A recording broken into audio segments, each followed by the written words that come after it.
are the competitors for all-inclusive products that you see So in the market? clearly cruisers. I think you can really focus on family cruising and then show the value at some family resorts of what they're going to save. If you've ever gone on a cruise, that last night is torture because you get the bill under your door and you're just like, where did I spend this money? And you don't have that at an all-inclusive, especially when, a lot of these cruise lines, it's $5 to do this. It's $10 to do We're this. going to send you down to the panel that's down at the end there, because that's the cruise panel. Let's see what. But they are changing things around. NCL now has a pick your perk, so it allows you to add on the beverage package. So if you have clients who are not going to fly, that they're kind of learning how to pull from the all-inclusive. I also think the older Americans who have done the tours where everything is put together and they just wake up and go someplace, when they're too tired and they just want to relax, that's another market you can target. The people that went on the Trafalgar tour through Europe last year, especially when they come back. You can say, are you ready for vacation now?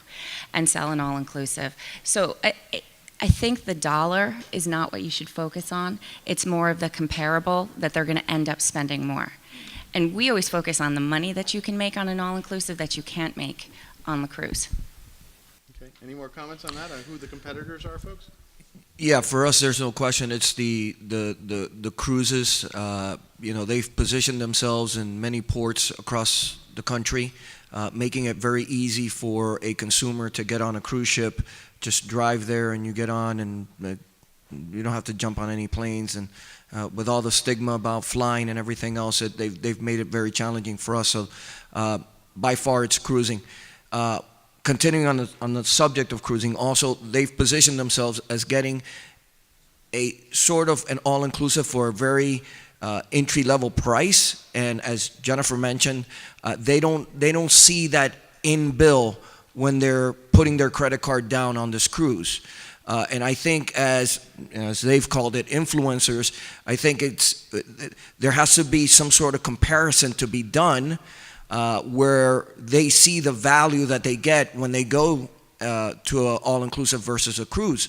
I mean, even I know Hard Rock does this, and we do this at Palace Resorts, but we have a resort credit of $1,500+ where they can use that for sightseeing. They can use that for candlelight dinners, spas, and so on and so on. And a lot of times consumers don't realize, and they might even say to you, yeah, I'm not going to take that sightseeing tour in San Martin. But that sightseeing tour, if they decide to take it, it's a $250 cost per person, and that adds up. But when you go to an all-inclusive, that's an element that's included. In addition to the food, in addition to the top shelf liquor and the experience. I mean, sometimes I do presentations and everybody talks about, oh yeah, I'm going to get this cabin that has ocean view. Well, I can probably put 3 of those cabins inside of one of my oceanfront rooms. So those are the things that I think as influencers, we have to present to this cruise client so that they see the value that they get when they go to an all-inclusive product. Yeah, I just like to add one thing. Obviously, everything everyone said here, it's true. All those are competitors. But one of the things we can't forget, being in the travel industry, that the shared economy is really becoming our biggest competitor. Mediums like Airbnb and some of the other outlets are really becoming a competitor. So you have to figure out, how do you set yourself apart, and what can you do differently to continue to be the professionals that you are, and how do we stay alive, with competition that's really not on the same level playing field. So you got to make sure that you're educated on your product. You got to make sure that you know the differences. You got to bring value to that client. And when it comes to services like Airbnb, I mean, there's very few amenities that are involved, very little guarantee. As a matter of fact, yesterday we had a meeting with a publisher from a major publication in New York, and she actually arrived in Miami. Airbnb, when she reached destination, they told her, your reservation is canceled. She had nowhere to go. It was 11 o'clock at night, and Airbnb didn't offer a solution. Now, if she would have used a travel agent, if she would have used a reputable establishment, maybe a Palace, maybe a Hard Rock, she would have had recourse. she had to go out and find where to stay at 11 o'clock at night. So the shared economy really is becoming one of the biggest competitors we all have in this room, and we have to figure out ways how we can compensate for that. Yeah, and that's a great point, Frank, because I know that's been a topic in the last few years of how that competition will happen with Airbnb. I personally think that the products that you offer are so vastly different that you just have to know how to sell it better, because people are going to come to you and say, oh, I can get this great deal on Airbnb, but I said, does it have food? Does it have service? Does it have this? And I mean, they're getting there. I mean, I know Airbnb is out cutting deals with different contractor suppliers to get that kind of product, but I don't think they're there yet.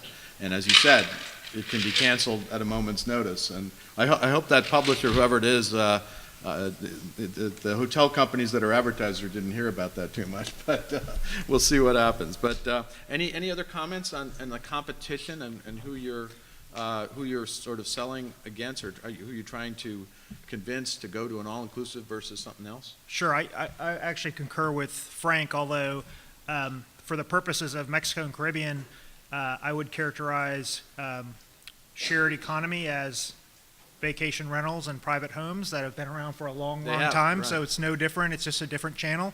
And I think, some customers like that experience of going to a private home with a family and spending their time there. But it is, to your point, a fundamentally different experience. These resorts, the kinds of amenities that they are able to provide due to their scale is you're not going to get a private home with a lazy river. And so it is quite a different experience. At least not on purpose. And just to add, flooding right, will happen. Right. Just to pile on with how much we are fighting for share of wallet, you could argue that we are our own competitor in that the programs we offer and tours that we have to other destinations around the world can be pretty inclusive as well, when you consider that we can package together sightseeing and air and experiences on the ground. So there's other land packages as well that I think can be looked at as inclusive as well, that are competing for the same dollar amount.